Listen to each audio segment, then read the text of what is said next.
I'm sorry. What is your name? My name is Simon. Yeah, Simon. and I'm the vocalist from BAEST. The vocalist. Yes. How do you pronounce the band name? BAEST. BAEST. BAEST. Yeah. I get that question a lot. People seem to have a hard time like pronouncing the band name, but that's also kind of a spoof with it. So it makes people talk. Yeah, But yeah. I think I think it's closest to BASED. That's kind of like the closest I've heard to it. BASED. But yeah, No, I think it's actually good marketing because it whoa, kind of. unpopular. Well, Yeah, yeah, it's good marketing because it really makes people take a look at it and think about the attempt at pronunciation. yeah. We also it was kind of at that time there was a lot of like Danish bands like naming their band in their mother tongue language. And also one popular band today is the Norwegian band Kvelertak, which is the Norwegian Norwegian word for chokehold, kind of. And BAEST is the Danish moniker or the word for beast or brute. So it's kind of simple, but yeah, I think it's yeah, it has something to it. What other band names were considered? I don't think we ever considered any other band names. Well, the A and the E was actually one letter together. I don't know if you're familiar with the Scandinavian alphabet, but we have like three extra vocals, kind of, which is an E and an Ö and an O. For you, it's like the AE sound is more like E. It's one letter in the alphabet, and we got Ö, which is like O and E. In English, you would say O, Ö, or something like that. And O is like two A's. It's probably the most closest to it. It's kind of like an O, a mixture of O and I would say an U or something like that. But it's pretty damn hard to explain. It's a the Scandinavian languages are kind of fucked up languages, to be honest. But yeah. And you speak English pretty fluently. What other languages are important to learn for people from your country? Danish, which is the mother tongue, I would say. I think we learn a bit of German in school. You can choose between German and French. I chose German. I don't know why. I would actually rather do French because it's yeah, it's more uh, gallant, if you elegant, if you should say. But Absolutely, of course. yeah, but our label is German, so it's probably much more useful, and it is our neighbors. To be honest. Yeah, I live in California, so it's important that you learn Spanish. In Spanish, yeah, yeah. Yeah, because not only is our state a Spanish name, but it was obviously was a part of Obviously, used to be a part of Mexico. it used to be part of Mexico, and it's pretty close to Mexico. There's a lot of Mexican people living in California. Am I right? There is, there is. Tell Yeah. me about your first concert experience. First, what? Come again? Concert experience. My first concert experience, like with the band, or Oh no. As a spectator, what was your first concert? as a spectator, I would say like Metallica, um, in the National Stadium in Copenhagen. Usually just call it the Park. In 2004, I Yeah. remember Slipknot was supporting, and they were touring was it 2004 or 2003? I don't remember. They were kind of touring with the Saint Anger at that time, and I was 13 or 14 years old, and I told my mom I had to meet with some friends, and I took the train. I didn't meet up with any friends actually. I went alone, and I was actually prohibited for doing it alone. I never told my mom after that, but that was a cool experience. Why did you have to hide it from your parents, from your mom? They were quite insecure. They wouldn't let me like. I was kind of a youngster at that time. I've never tried it before. I was 13, 14 maybe. And like Copenhagen, where I come from, Copenhagen is far away. It's like 4 hours train ride at that time, obviously. So they were a bit like nervous about sending me there, and like there was a lot of people, and they were more like safe if I went with some friends. So my mom was a bit mad after that, but yeah, was no problem. It was a great experience. She was just glad that I had that great experience after all. I think all parents are excited when their kids experience something new and live to tell the tale. Yeah, in the long run, I guess so. And do you recall buying a shirt? Do you remember what your first band T-shirt was? At that, I actually bought. I kind of lost it a couple of days after. That shirt might have been money worth today, but I bought a Master of Puppets black T-shirt. Yeah, after that concert, I was kind of stoked. But I lost it a couple of days after. I don't know why, but man, that was sad. I really wanted. If I had that T-shirt today, I could have earned a couple of dimes. Oh yeah, I think I still have my. I have a T-shirt from when Metallica played with Guns N' Roses here in America, and then I have. Shoot. That's probably worth a little bit of money. Yeah, probably. But yeah, I would probably still have it just for the memory. What is your favorite Morbid Angel album? I would probably say Domination, 1995. It's a slick production, and it's strong composures. What do you say? Yeah, a lot of great songs, man. Really powerful.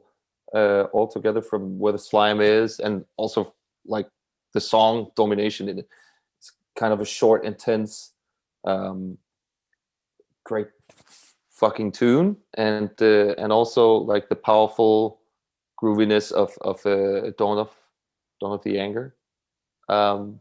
It's a great album. I could listen to it all over again and again. So, and is it? Can you pick a favorite song off of it? I would probably say Where the Slime Is, or Dawn of the Anger. I can't choose. Both of them. That's fine. And do you have a favorite Grave album? No, I actually don't listen so much to Grave. I think the other guys listen a lot to Grave, but I haven't listened a lot to Grave. And what about Entombed? Do you have Entombed? Yeah. Oh man, that's I would probably say Clandestine. Yeah. What is it about Clandestine that you like so much? Because the first Left Hand Path is kind of like muddy and very punkish. Also a very, very cool album, but I think Clandestine was like a step against like the more like death and roll grooviness. They were kind of like so they're kind of like it's got a bluesy feel to it at that time, but it's still like the muddy and punkish like raw energy in it that that was kind of a part of the Left Hand Path sound. So it's got like both. It's a sound of Entombed moving in some direction, and I think it's fucking awesome. Your band has been compared to all three of those bands. Which one of those three would you say you're more closely aligned to? I think that's hard to say, man. Because with the new album, I think we've kind of like went away from not went away from the experience, but like turned more into experiencing our own, creating our own sound and our own music. I'll probably say that a mixture of Entombed and Morbid Angel, but I definitely also think there's some layers to it that is our own and is our own like band identity. Might be a BAEST sound, but it's hard to describe, man. Sure. Yeah, I think we're more. I think we're actually more inspired by the Bloodbath, the other Swedish Right. metal, but it might also be like a sum up of that too. It's got both got like a Morbid Angel feel to it, but also it's got like the HM2 bus sound to it. But I would say like BAEST is moving its own direction, but still with with those inspirations in the mirror. Yeah, I was looking at your YouTube. I guess it's 4 singles, right? You've released 4 singles for the new album, and they appear to be very well received. That must make you quite happy, I imagine. We are quite fond of that. Yeah, that's quite fantastic. It went totally over our head, especially the last single. There was so we didn't believe that there would be so much attention about it, and but it is a quite cool song. I think we all agreed, like all 5 agree on that. That's kind of like the favorite from the album, and it was well received, and we all kind of stoked about it. Yeah. And do you go on YouTube and interact with the people that are leaving the positive comments and so forth? Do you go on social media and interact?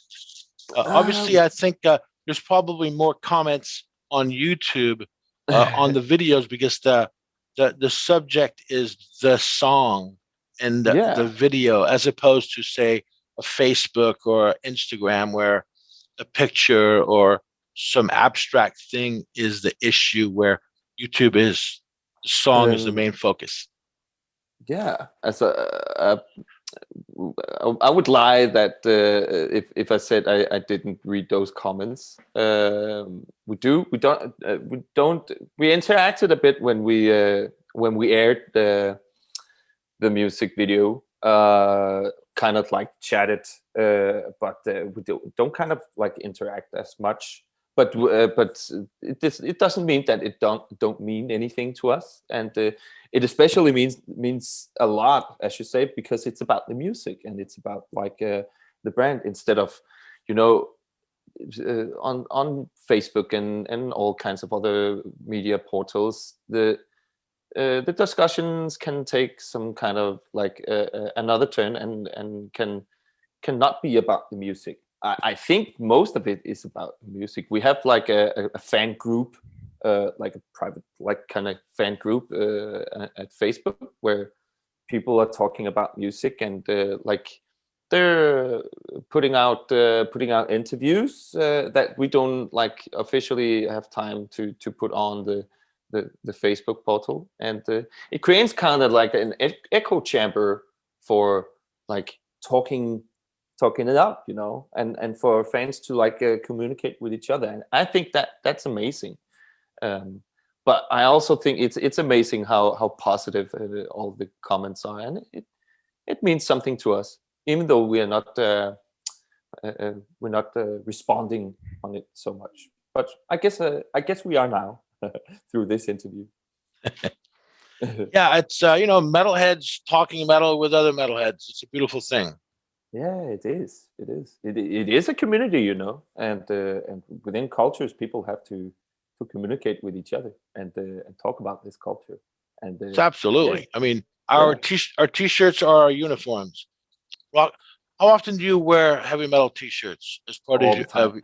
oh, so you wear it all the time. So every day, right now. yeah, Oh, yeah. I don't think it's actual, but it kind of like is. I'm wearing like a crew neck, I guess so, or something. Yeah, but it's a bit cold here, so I actually have a t-shirt under. Yeah, and it's a Okay. band t-shirt. Yeah, I can say. Yeah, when we see each other in the store, it's just it's a nod, a smile. It's one of our own, one of our people. And you feel home all of a sudden. Absolutely, absolutely. Yeah. And Necro Sapiens is the title of the new one, which comes out on Friday, right? Yes, indeed. And it's the third album in, is it 3 years? Third album in 3 years? Third album in 3.5 years, yeah. And are you in a hurry? No, absolutely not. We just have so much gunpowder in our asses right now at the time. The creative energy is quite it's quite high in this band at the moment.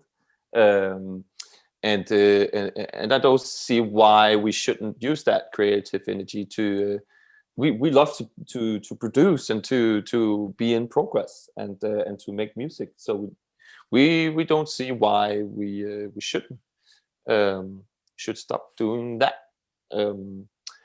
We thought about like I think there will be a bit more time for the next album. I don't believe it will be 1 year, but you know, we're already like writing new stuff in speaking right now. So maybe, but I think we'll give this album some time because yeah, we're quite happy about this album. So we should give it time.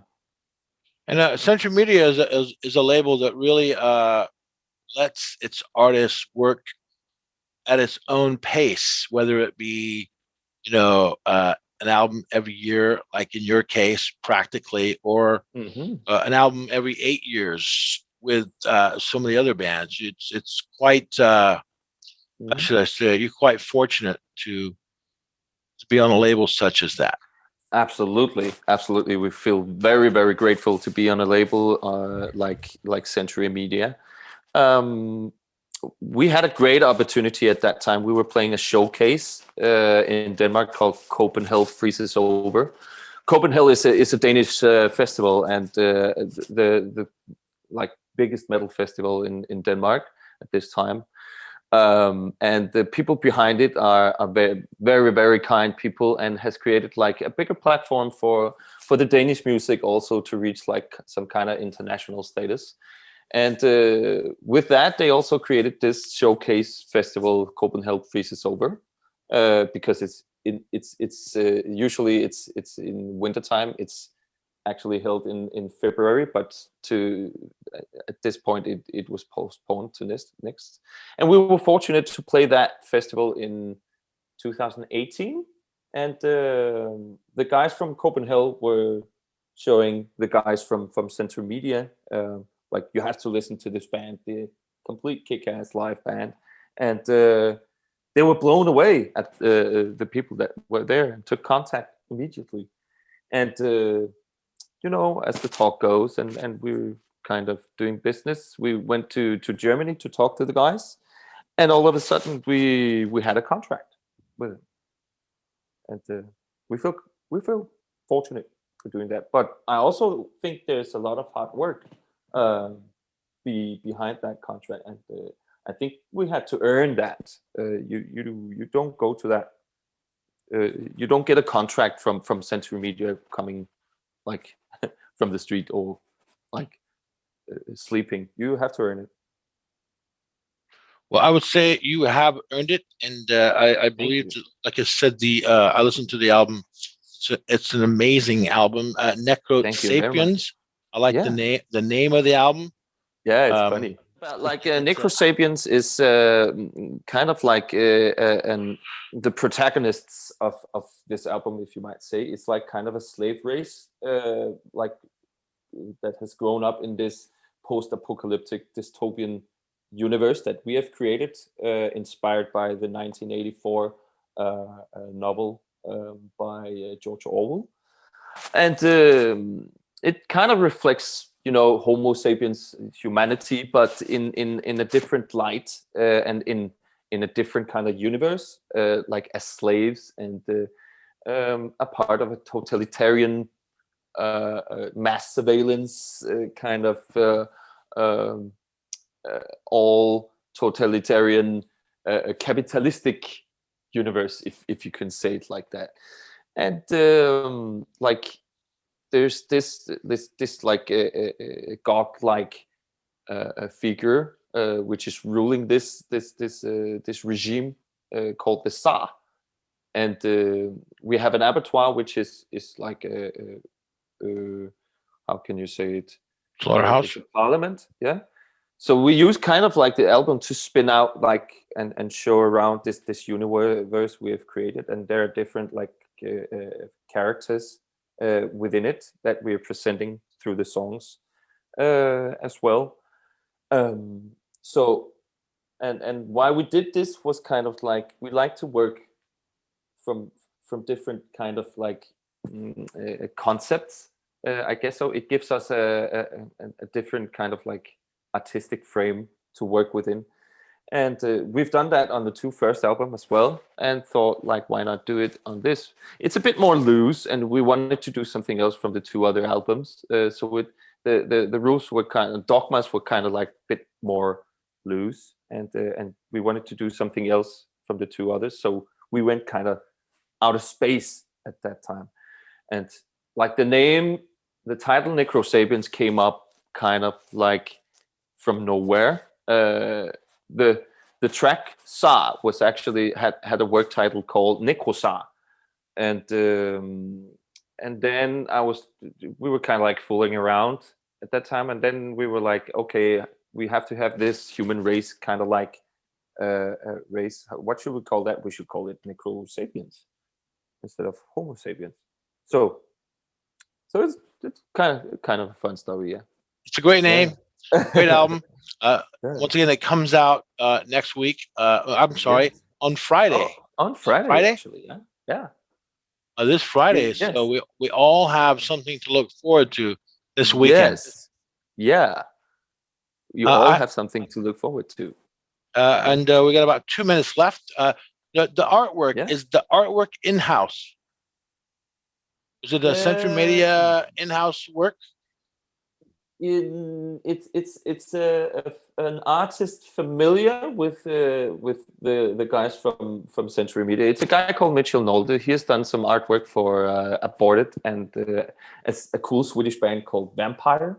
Right. A very nice guy, a talented guy from Melbourne, Australia. We actually had something else, but it didn't work. So we looked at some sketches from Mitchell and liked one of them. So he built it up and we were kind of like chatting about it, and we ended up with that thing, and it's awesome. I think it's the best artwork we've made with a BAEST album so far. It's really good. It's really good. Yeah. Anyway, well, it was nice to meet you. Thanks for taking the time to talk to us, and we look forward to catching you on the road when the world returns to the normalcy. I'm looking forward to it, and I have a feeling it's happening soon.